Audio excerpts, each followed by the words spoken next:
belangrijkste nieuws uit Curaçao in het Nederland. Extra Journaal, vers van de pers.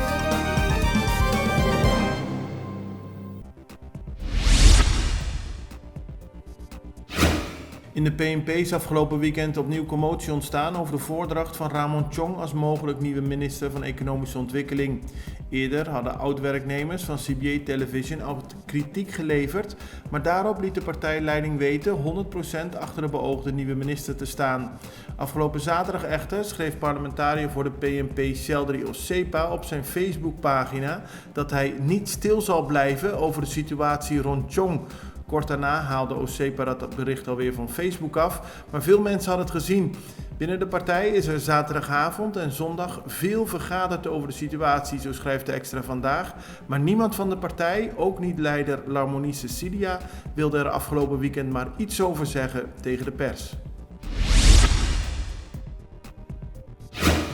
Voorzitter van de Kamer van Koophandel Billy Jonkheer doet vandaag in de Extra een oproep aan de regering van Curaçao. Volgens hem kent het eiland te veel regels waaraan binnenkomende passagiers moeten voldoen en moeten toeristen te veel formulieren invullen voordat ze naar het eiland kunnen komen. Hij hoopt dat de overheid snel maatregelen aankondigt om hierin verlichting te brengen. Volgens Jonkheer moet een passagier die naar Curaçao wil vliegen eerst het immigratieformulier invullen. Hij moet een PCR-test doen voor vertrek en uiteindelijk op Curaçao een antigeentest doen. Dat is erg veel en gezien het geringe aantal besmettingen van de afgelopen tijd ook erg onnodig, aldus Jonkheer. Hij zegt dat Curaçao zich met de regelgeving uit de toeristische markt prijst.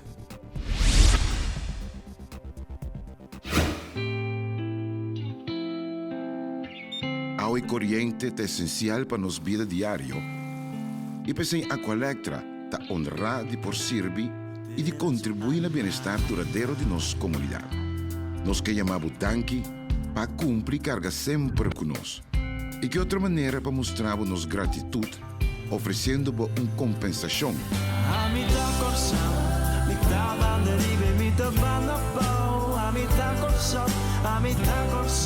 Coração chiquino na de mundo. Se a botar coração, não tem importância botar ela blow. A botar coração, botar me em lugar especial. Vou conseguir registrar e aplicar tranquilo via aqualectra.com/dankinabo of chama 0800 0135. Muito nos te contribui na melhor coração. Advocaat Bertie Braam zegt vandaag in de Extra dat werkgevers meer rechten hebben dan ze denken in verband met de huidige COVID-situatie. Het is waar, zo zegt Braam, dat werkgevers geen werknemers mogen verplichten om een vaccinatie te nemen, maar aan de andere kant mogen ze wel werknemers de toegang weigeren tot de werkvloer als ze niet gevaccineerd zijn. Volgens Braam mogen werkgevers dan ook bepalen dat ze de werknemers niet betalen.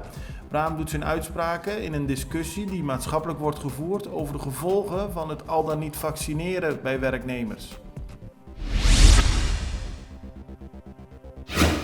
De politie heeft gisteren 4 personen aangehouden op verdenking van afpersing van een ondernemer eind van de maand. Het gaat onder meer om een 17-jarige jongen die is opgepakt, verder mannen van 29, 23 en 26 jaar. De politie heeft de zaak verder in onderzoek. Good morning. Start your day the right way. The Greenhouse Restaurant is now serving breakfast. Come and enjoy the refreshing and relaxing morning from our famous terrace. Serving the best omelet, fresh juice, hot coffee, and more. Try our new breakfast menu at the Greenhouse every morning from 7 to 11. Visit the Greenhouse Restaurant to give you the best service you deserve. Functionarissen van MEO en de politie hebben afgelopen weekend weer veel verschillende zaken gecontroleerd. Daarbij zijn 22 processen verbaal uitgedeeld. Het gaat vooral om mensen die bij een minimarket of bij een snack stonden zonder mondkapje. Volgens MEO lijkt het erop dat de mensen zich steeds minder aan de regels houden. Gisteren op 30 mei werd herdacht dat in 1969 de opstand op Curaçao plaatsvond. Die herdenking vond plaats bij het standbeeld van papa Wilson Godet in Punda. Een van de sprekers was zijn zoon Anthony Godet. Godet begon zijn speech met het geven van steun aan de bevolking van Colombia, die momenteel in een lastige tijd zit. Verder gaf Anthony Godet onder meer aan dat de komende regering eraan moet werken dat het minimumloon 10 gulden wordt. Alles wordt duurder en de mensen met een kleine beurs blijven tot nu toe achter, aldus Anthony Godet.